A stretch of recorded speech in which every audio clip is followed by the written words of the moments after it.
The alarm bells rang through the human ship Phoenix as it drifted near the edge of known space. Captain Jake Morrison rushed to the bridge, his boots hitting the metal floor with sharp sounds. The crew was already at their stations, faces tight. With worry, "What do we have?"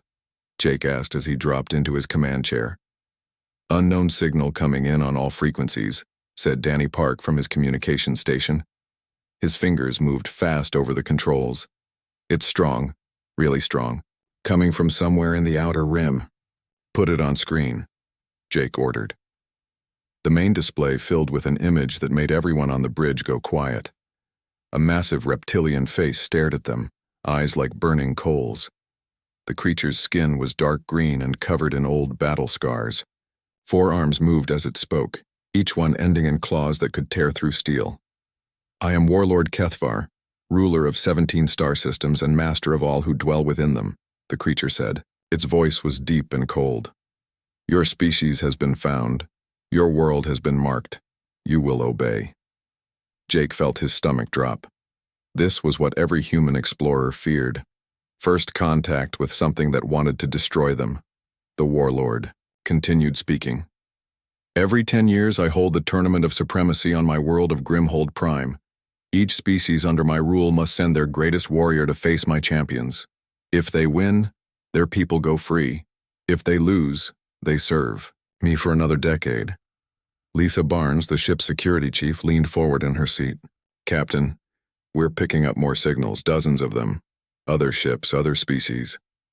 On the screen, Kethvar's mouth stretched into something that might have been a smile. "No species has ever won my tournament. The Vaxians sent their hive champion, a creature bred for war and death. He lasted 12 seconds. The Ethereal sent their most powerful mind warrior. I crushed his crystal body with my bare hands." The display changed to show scenes from past tournaments.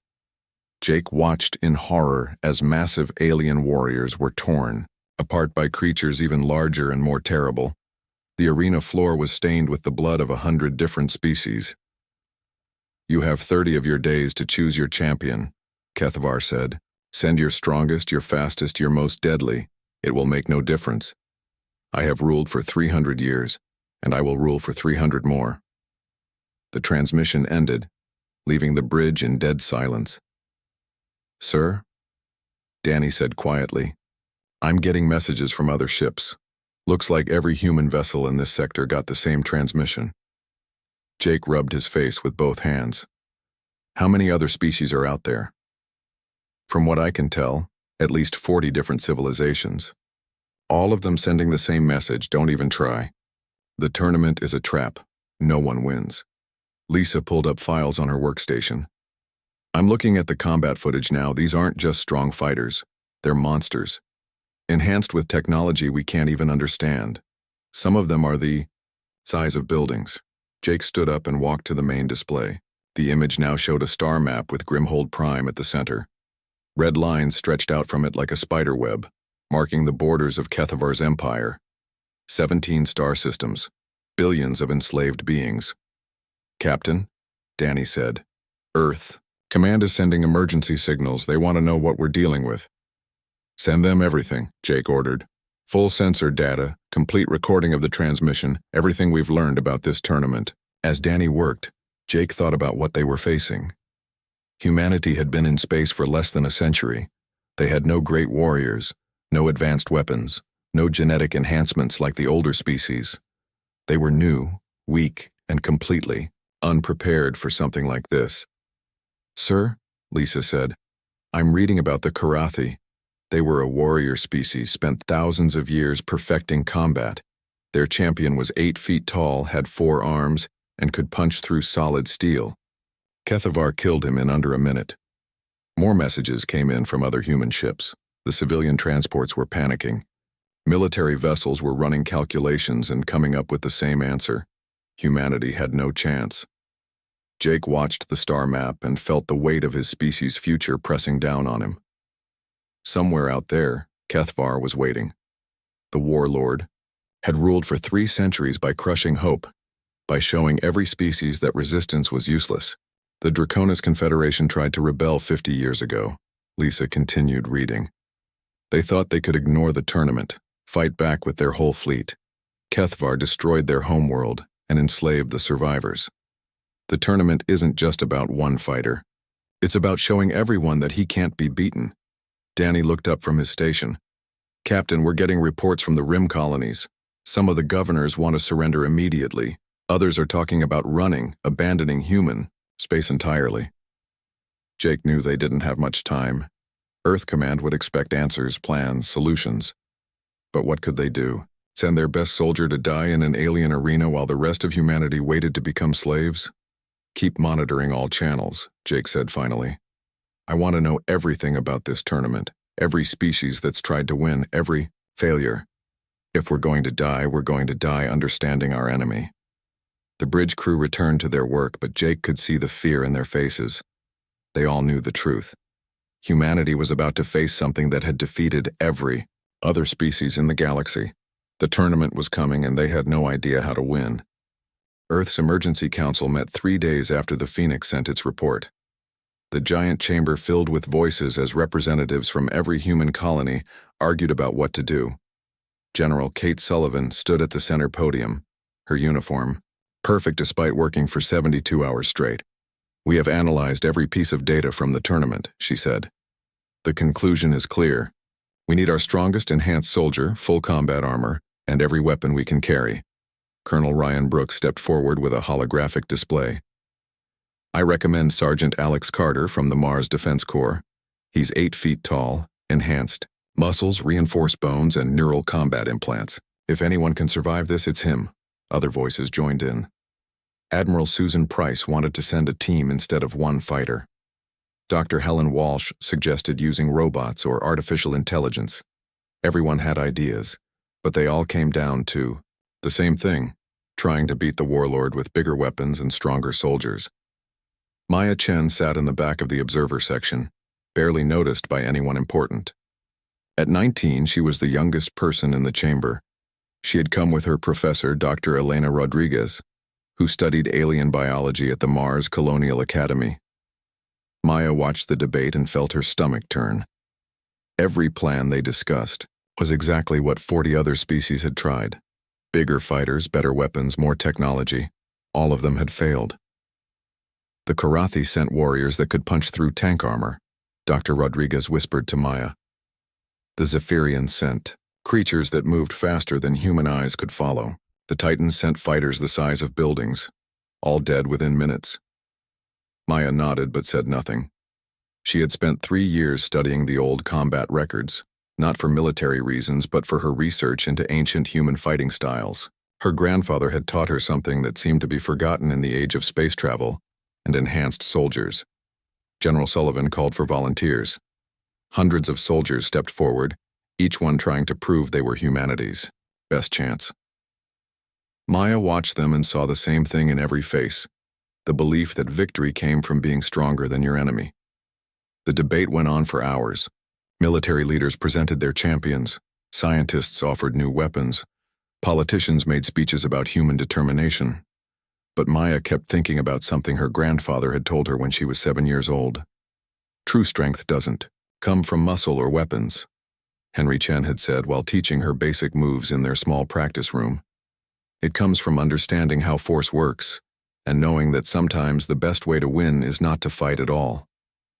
Dr. Rodriguez stood up during a break in the arguments.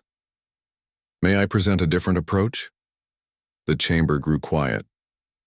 Elena Rodriguez was respected throughout human space for her work on alien psychology and combat analysis. Every species has sent their most powerful warrior, she said. Every single one has tried to match Kethvar's strength with their own. But what if that's exactly what he expects? What if the reason no one wins is because they're all fighting the same kind of fight? General Sullivan frowned. What are you suggesting, Doctor? I'm suggesting we send someone who fights differently, someone who uses techniques that no one in the galaxy has ever seen before. Maya felt her heart start beating faster. She knew what her professor was going to say. I want to send Maya Chen. The chamber exploded with noise. Generals shouted that it was impossible. Colonels called it suicide. Politicians demanded to know who Maya even was. Maya stood up slowly, feeling Every eye in the room turned toward her. She was small compared to the enhanced soldiers, young compared to the experienced fighters, and completely ordinary compared to the military heroes everyone wanted to send. "She has no combat experience," General Sullivan said. "No enhancements, no special training, no weapons expertise. This is not a time for experiments." Dr. Rodriguez activated her own holographic display. "Maya has spent 3 years studying Aikido, an ancient earth martial art that works on different principles than modern combat. Instead of meeting force with force, it redirects an opponent's energy against them." "That's theory," Colonel Brooks said. "The Warlord has killed 47 champions with his bare hands. Theory won't save her." Maya finally spoke, her voice quiet, but clear. "Every champion you've shown me is trying to be stronger than Kethvar. But what if being stronger isn't the answer? What if his strength is actually his weakness?" The room grew silent again. Maya walked down to the center floor, feeling hundreds of people watching her. "My grandfather taught me that the hardest thing to fight is something you don't understand," she said. "Every species in the galaxy seems to fight the same way. Power against power, strength against strength. But humans used to know other ways." She demonstrated a simple Aikido movement, stepping aside from an imaginary attack and using a circular motion to redirect the force. The bigger and stronger your opponent is, the more energy they put into their attacks. Aikido teaches you to use that energy, not fight against it. General Sullivan shook her head. "This is madness. We're talking about saving our entire species. We can't gamble everything on ancient philosophy." But Dr. Rodriguez had more data. "I've analyzed every tournament fight for the past century. Kethvar always opens with the same attack, a devastating charge meant to end the fight immediately. His opponents always try to block it or dodge it. What they never do is use his momentum against him." Maya looked around the chamber at all the military leaders, enhanced soldiers, and political figures. They were all thinking like warriors, like people who believed that victory came from being better at destroying things. "I'm not asking you to believe in me," Maya said. "I'm asking you to believe in a different kind of strength. Sometimes the smallest force applied at exactly the right moment can move the largest mountain." The vote took 6 hours. In the end, it came down to one simple fact. Everything else had been tried and failed. Maybe it was time to try something completely different. Maya Chen, 19 years old, student of ancient martial arts, was chosen to represent humanity in the tournament of supremacy. The transport ship arrived at Grimhold Prime after 2 weeks of travel through dark space. Maya stood at the viewing window and watched the planet grow larger. It looked like a wound in space, covered in black clouds and glowing with the orange light of countless factories. Captain Morrison stood beside her, checking his equipment one more time. "The atmosphere is toxic to humans," he said. "We'll need breathing gear the entire time we're down there." Dr. Rodriguez joined them at the window. "The planet has been strip-mined for 3 centuries. Everything useful has been taken to build weapons and ships for Kethvar's empire." Maya nodded but didn't speak. She had spent the journey practicing her forms, meditating, and studying everything they knew about the Warlord. 2 weeks of preparation for a fight that would last minutes. The landing platform was carved from solid rock big enough to hold 100 ships. As their transport touched down, Maya could see vessels from dozens of other species. Some were elegant and smooth. Others looked like metal beasts covered in weapons. All of them carried the same thing: another species' last hope. The air tasted like metal and smoke even through their breathing masks. Gravity was heavier than Earth normal, making every step feel like walking through thick mud. Maya adjusted quickly, but she could see Captain Morrison struggling with the weight. Guards met them at the platform. They were not the same species as Kethvar, but they moved with the same cold efficiency. Each one carried weapons that looked like they could destroy a building with one shot. "Humans," one of the guards said through a translation device. "You will be taken to the holding area with the other challengers." They walked through corridors carved from the same black stone as the arena. The walls were covered with writing in languages Maya had never seen, but Dr. Rodriguez whispered translations as they passed. "Victory lists," she said quietly. Every champion Kethvar has killed, organized by species and date. 300 years of defeats. The holding area was a vast chamber filled with beings from across the galaxy. Maya had seen pictures of alien species before, but standing among them was completely different. Some were twice her height. Others had multiple arms or heads, and a few didn't look like anything she could have imagined. A massive insect-like creature approached them. Its 4 arms ended in claws that could cut through steel, and its entire body was covered in natural armor that looked stronger than anything humans could build. "I am Commander Zorn of the Vaxian Hive," it said through its translator. "You are the human champion?" Maya looked up at the creature that towered over her. "Yes, I am." Commander Zorn's compound eyes studied her for a long moment. "You are very small, very young. This troubles me." "Why?" Maya asked. "Because I have seen what happens to small, young champions. The Warlord enjoys killing them slowly." Other aliens gathered around them. Maya found herself surrounded by beings that represented the finest warriors their species could produce. Each one looked at her with a mixture of pity and confusion. A floating crystal entity spoke with a voice like wind chimes. "I am Sage Theron, of the Ethereal Collective. Our champion was trained from birth in the arts of mental combat. He could stop a starship with his mind alone." "What happened to him?" Maya asked. Kethvar crushed his physical form before he could focus his powers. "Mental abilities require time and concentration. The Warlord gives you neither." A reptilian being with 4 legs and 2 heads joined the conversation. "I am War Leader Vash of the Draconis Confederation. Our champion could breathe fire hot enough to melt battle armor. She was dead before she could take a breath." Maya listened to story after story. Every species had sent their absolute best, warriors who could lift starships, move faster than light, or think at computer speeds. All dead. All defeated by the same opponent who seemed to have no weaknesses. "How does he do it?" Maya asked. "How does one being defeat so many different types of fighters?" Commander Zorn's translator crackled as he spoke. "He is old, older than any of us know. He has fought every type of combat, seen every weapon, faced every strategy. There is nothing new under any sun that he has not already killed." Dr. Rodriguez had been recording everything on her scanner. "Maya, I'm picking up energy readings from the arena above us. The tournament starts in 6 hours. Maya walked to a quiet corner of the chamber and sat down in meditation position. She closed her eyes and began the breathing exercises her grandfather had taught her. Around her, alien warriors sharpened weapons, tested armor, and prepared for battle in their own ways. Captain Morrison sat down beside her. "Are you ready for this?" Maya opened her eyes and looked at him. "I've been ready since I was 7 years old, and my grandfather first showed me how to fall without getting hurt. The question isn't whether I'm ready.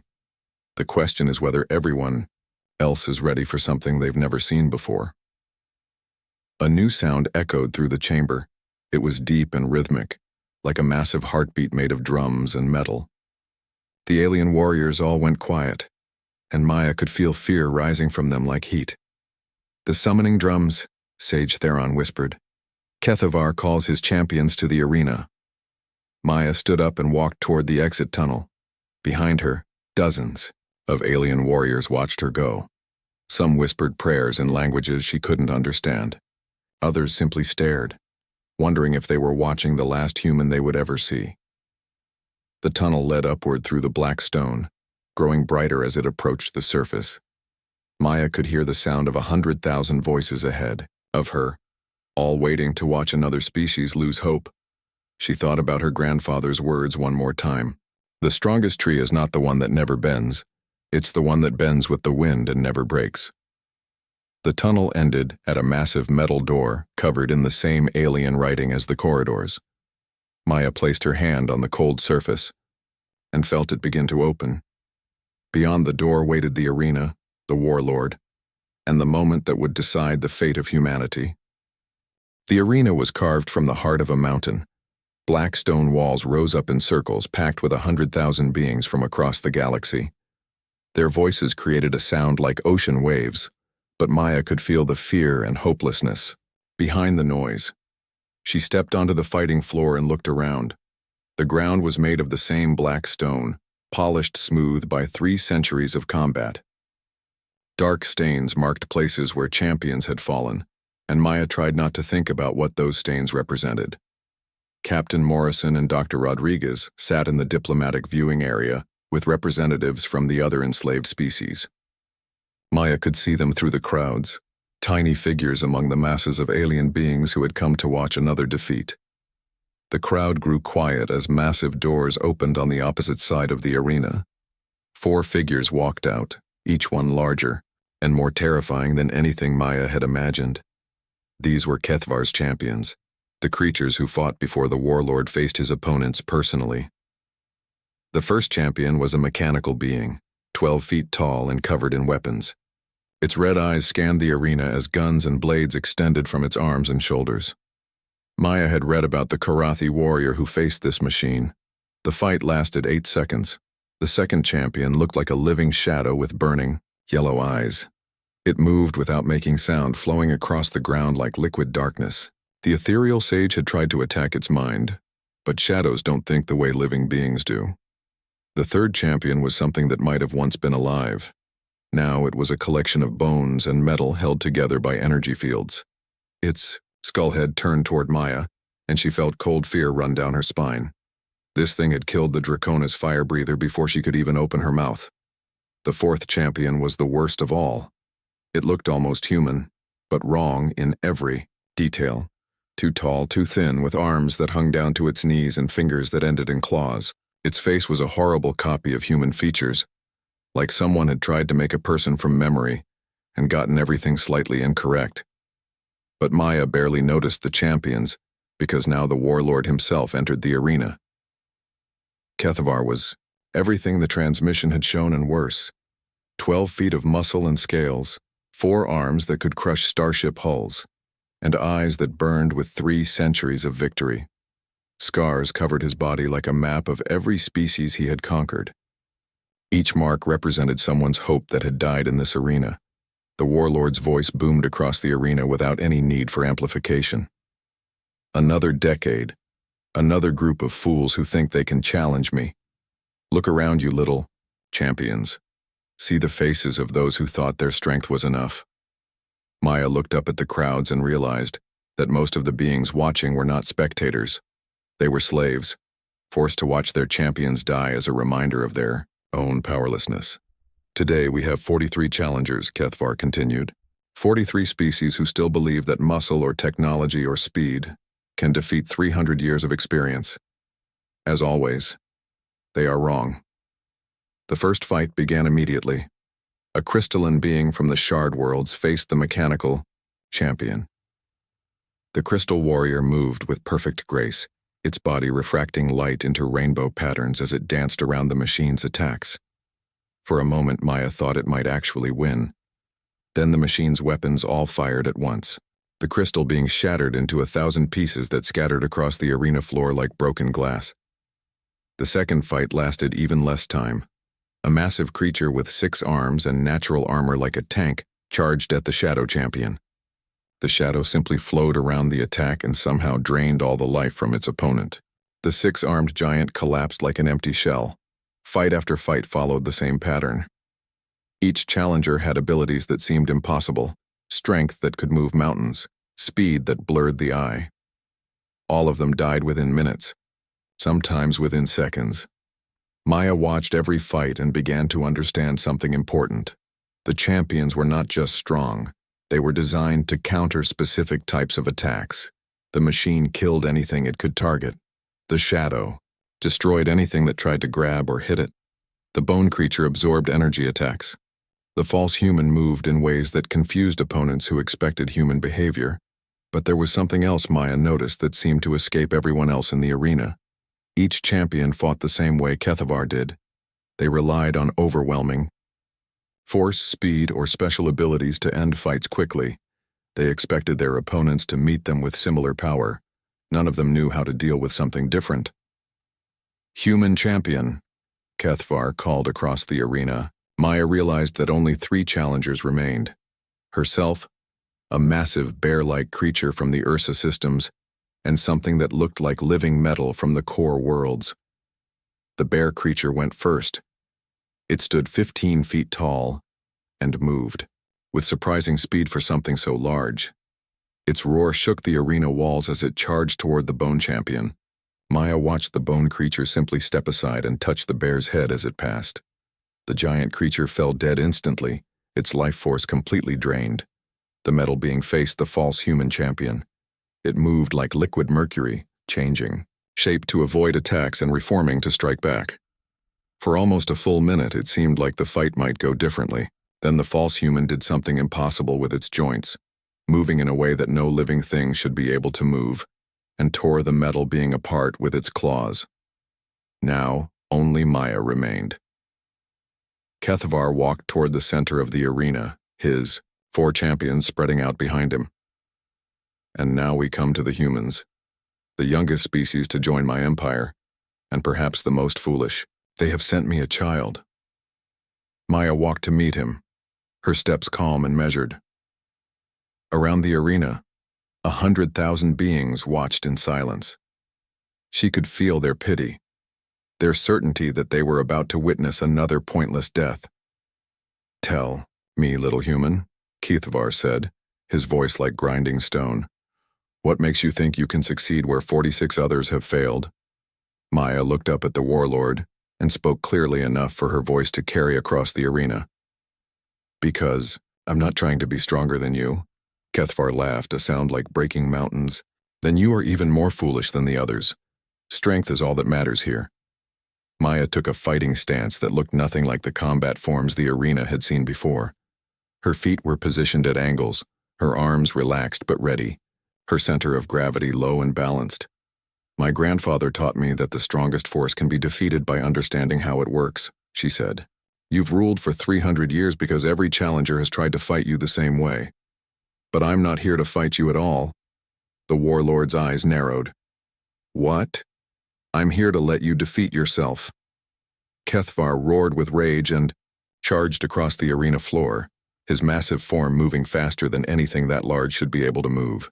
His 4 arms spread wide to prevent any escape, his claws extended to tear Maya apart. Maya did not run.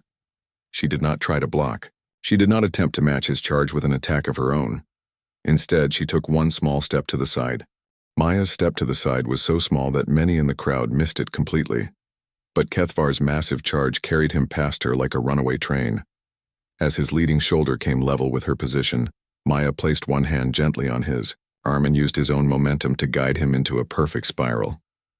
The Warlord's feet left the ground as his charge became a spin. His massive body twisted through the air, completely out of control. For the first time in 300 years, Kethvar felt what it was like to be helpless. He hit the arena floor with a sound like breaking thunder. The impact cracked the black stone and sent vibrations through the mountain itself. Dust and small rocks fell from the ceiling as the Warlord's body lay motionless on the ground. The arena fell into complete silence. 100,000 beings held their breath, unable to believe what they had just seen. The mighty Kethvar, destroyer of species and ruler of 17 star systems, had been defeated by a human girl who barely came up to his waist. Maya stood over the Warlord's body, breathing hard but unhurt. She had not used strength or speed or advanced weapons. She had simply understood something that 3 centuries of challengers had missed. Sometimes the greatest power comes from knowing when not to use power at all. Dr. Rodriguez was the first to break the silence. Her voice came over the arena's communication system as she spoke into her recorder. Cause of death appears to be a broken neck sustained during an uncontrolled fall. The Warlord's own momentum and body weight caused the fatal injury.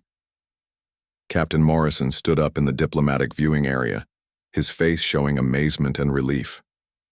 Around him, representatives from 40 enslaved species began to understand what had just happened.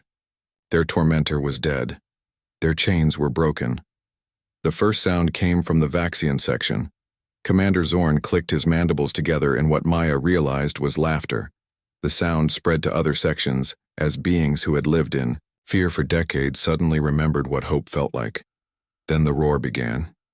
It started low like distant thunder, but grew until it shook the entire mountain. 100,000 voices rose together in celebration, anger, and pure relief. 300 years of oppression were ending with the death of one tyrant. Maya looked around the arena and saw Kethvar's 4 champions standing frozen in confusion. Without their master's mental control, they seemed lost, unsure of what to do or who to obey. The mechanical one simply shut down.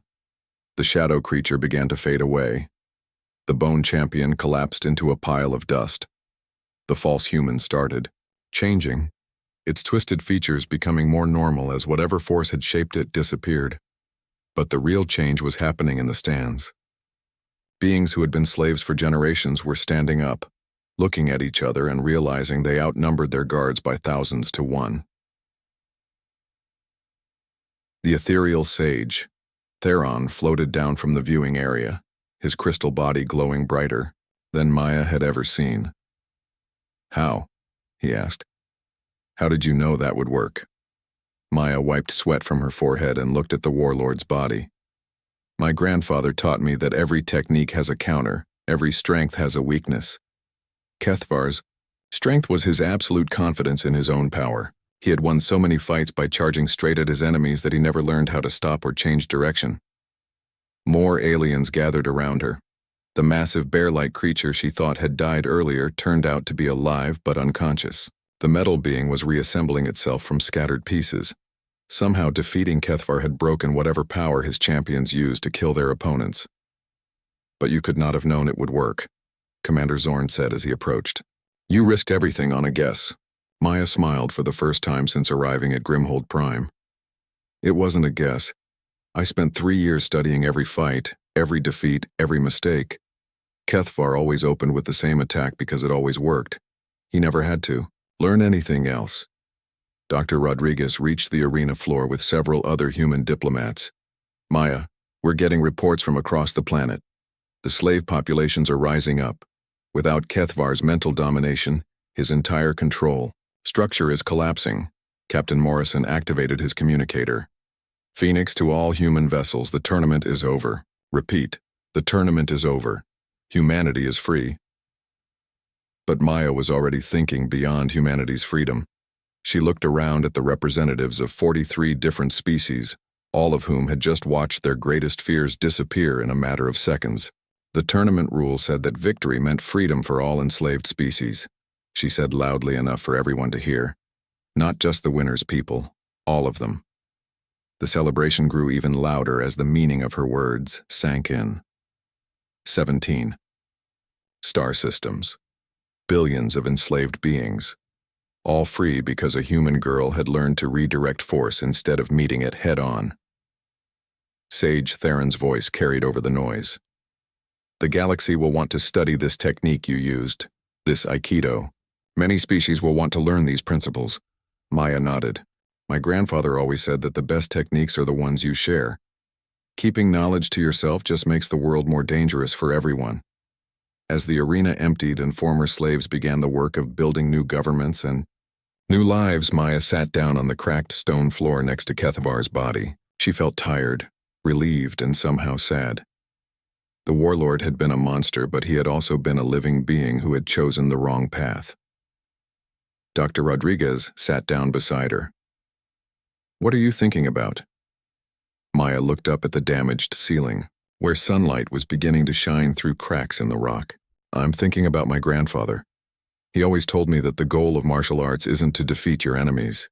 It's to end the fight without anyone getting hurt." "But Kethvar is dead," Dr. Rodriguez pointed out. Maya nodded. "I know. Sometimes ending the fight means someone dies anyway, but at least now no one else has to." Above them, ships from 43 different species were preparing to carry the news of freedom across the galaxy. The age of Kethvar was over, ended not by superior weapons or enhanced soldiers, but by an ancient human wisdom that taught the strong how to be gentle and the gentle how to be strong. Maya Chen stood up, brushed dust from her clothes, and walked toward the exit.